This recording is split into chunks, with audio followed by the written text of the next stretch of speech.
You all know what's going on in 4 days. It's ASOTU CON. We're packing the vans. We're getting ready. But first, we're talking about Nissan. What else are we talking about? I can't remember. F150 flying vehicles and flying cars. The people really want to know who I is. People had any idea? They have no idea. No idea what just happened before this podcast. But we're about to head into all things used cars, clubhouse room. You know, ASOTU CON tickets are on sale at ASOTUCon.com. We all day long we're getting pinged with ticket sales. We just crossed this morning 200 dealers. We sold 200 and 201. So we're gonna have over 200 dealers there, and there's people are still buying tickets. We've sold more dealer tickets. Oh my goodness! In the last 2 days, just tickets in general in the last couple of days than we've done at pace. You know, any day. So it's cool to see like everybody just waiting around. They're like, "Hey, we coming." Oh, we gotta go. Really I didn't get my tickets yet. Yeah, so it's a lot of fun. Our team is ready to create a very special experience. Yes. I was working on our panel yesterday with the daily family counselor therapist. We're gonna do a parenting session. We have graphs and charts, and he blew my mind yesterday again. I was like, I hope you're ready to take this show on the road because people can't get enough of this stuff. Yeah. We have to talk about some news, don't we? Let's do it. Let's talk about some news. Here we go. All right. So, this is going to be a fun one. As triple-digit day supplies grow for Nissan, they're taking an unprecedented step to clear overflowing inventories by allowing dealers, get this, to advertise 2024 vehicles up to 10% below invoice. And actually, if it's an Armada, it can be up to 15% below invoice. Dealers, however, are concerned, feeling the burden of moving these vehicles has now been shifted from Nissan to them, as Nissan's pulling back on direct incentives. Here's a quote from that's the one. That's the right one. Everybody quoted in this automotive news article is anonymous for fear of retribution. Here's one. Anonymous. Oh my goodness. Here's one quote from a dealer. Nissan is saying, "We can't afford to be in the market, so you need to be," said one dealer. Also, somebody else saying the responsibility's been moved from the factory to us. Obviously, floor plan costs are high now with this big day supply.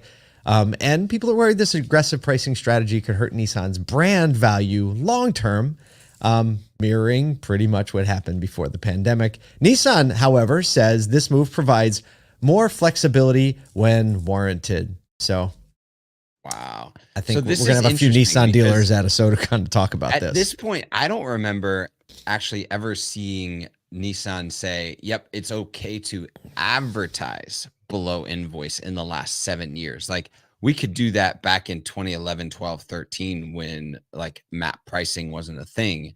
Yep. You know, it's kind of the opposite version of the stair step money of Nissan in the past, right? They used to kind of go all in on the stair step or trunk money on the car, but now you can put that thing right up on the website and advertise low. Man, scary thing as a brand to just go, yep, all my dealers can basically drop the value of this car by 10% in the market below what it used to be. Just think of what that's going to do for residuals. That can happen. It's like the same thing as like the Tesla effect recently. I don't know. It's tricky, but I mean, you get triple day supply. I mean, it's not like we didn't say this wasn't coming 2 years ago. We knew it was coming. I know. We didn't expect it to be this hot. So speaking of something that's hot, yeah, we got to hit that one. Kind of could have seen this one coming. I like to see it. This is a good news. Ford is significantly increasing its production of hybrid vehicles. Let's go. With Jim Farley announcing that 20 to 25% of all F-150 pickups are now hybrids. Following of the freshening up of the F-150 lineup, they're trying to make the model the nation's top-selling hybrid, not truck, top-selling hybrid. Wow. Okay. Their hybrid sales overall have risen 47% in 2024. Farley emphasized the importance of giving customers a choice between gasoline, hybrid, or full EV. This just sounds so familiar. They're obviously developing their battery technology even further, and they are still committed to an electrified future. However, Farley says our key strategy as a company is to give customers choice. Yeah, consumers going to do what consumers going to do. Consumers going to do what consumers are going to do. OEM's going to do what OEM's going to do. And someone needs to make a compilation video of all these CEOs and their trend in vocalization of key strategies over the last 24 months. You know, no, everybody gets like a pass now. They just everyone get gets a pass. It's okay. a pass. Speaking of it's okay, it went okay anyway. Thank goodness. Thank goodness this went okay. eVTOL maker eHang recently made aviation history by completing the world's first passenger-carrying demo flight of its EH216S eVTOL in Abu Dhabi. The electric vehicle takeoff and landing